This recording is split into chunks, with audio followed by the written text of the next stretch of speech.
Go for it. All right, so we're going to talk about stoichiometry. And stoichiometry is a study of quantitative measurements between the amounts of reactants used and products formed in a chemical reaction.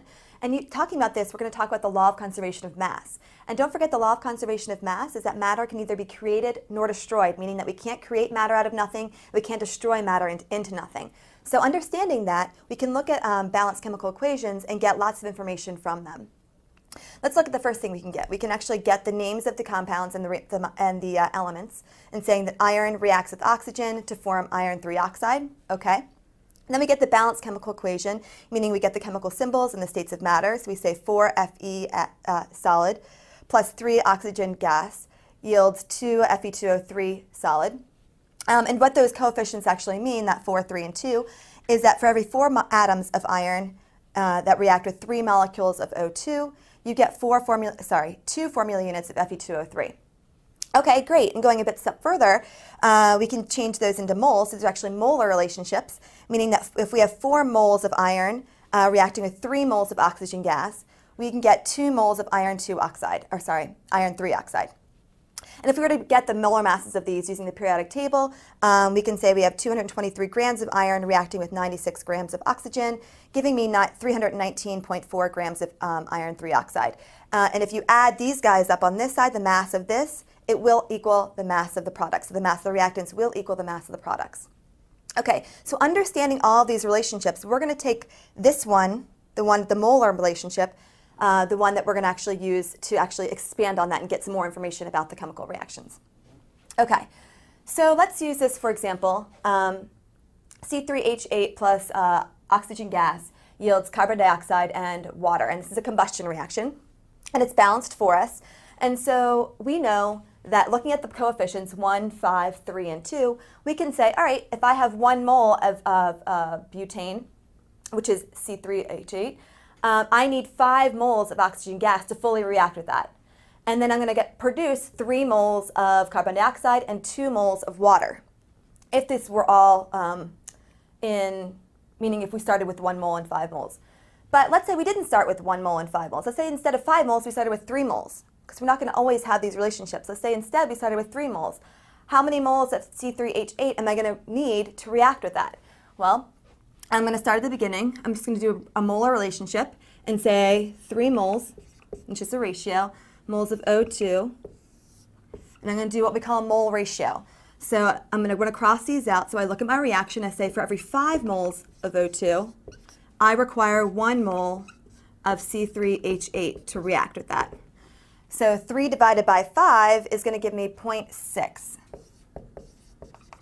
So I actually need C3H8. If I had 3 moles of O2 to start with, I'm actually going to need only 0.6 moles of C3H8. Okay, so if I had 3 moles of O2, how many moles of water am I going to be able to produce? Well, I'm going to do kind of the same thing. I'm going to start with my given of 3 moles of O2. I'm just going to do a mole ratio.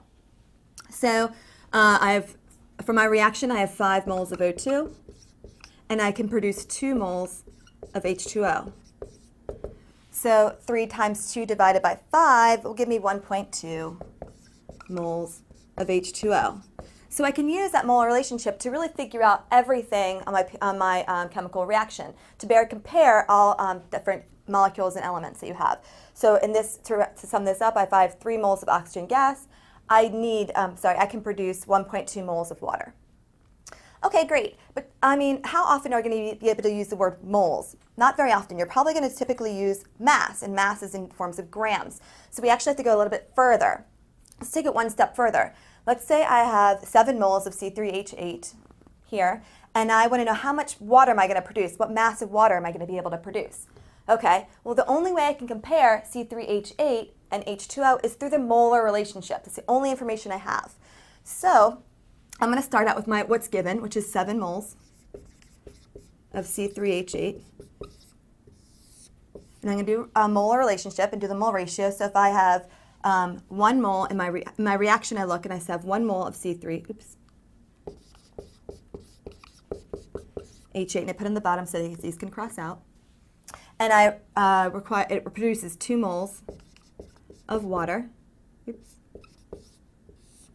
Okay, but I'm not looking for moles, I'm looking for grams. So I'm going to go a step further. I know that 1 mole of water is 18 grams from looking at my periodic table. And I can cross these out because one's on top, one's on bottom. And the question asks me for grams of water. I end in grams of water, so I can stop here.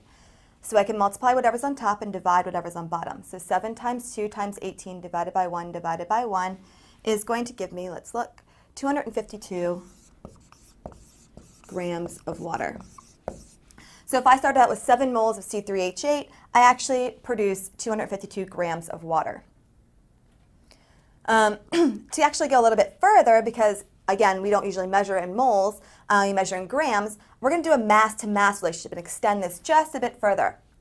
Okay, so instead of having, I measured out 7 moles, because we don't measure out in moles, we measure out in grams, I'm given 27.2 grams of C3H8. How much oxygen gas am I going to need to react with that fully? Well, the only comparison I can have with these, the only relationship I know is molar relationship. So I have to change this to moles and then figure out the grams. So let's go from there. We start out with 27.2 grams of C3H8. Okay, so in 1 mole of C3H8, it gives 44 grams of C3H8, and that I got from a periodic table. Okay, these cross out. So now I'm in moles of C3H8. So great, I know that 1 mole of C3H8, looking at my reaction,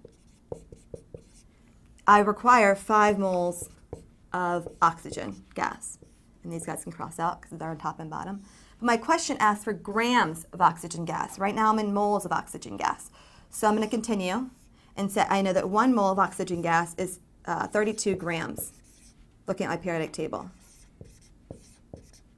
So if I were to multiply whatever's on top and divide whatever's on the bottom, I get 27.2 times 1 times 5 times 32 divided by 44 divided by 1 divided by 1, which ends up giving me 98.9 grams of O2.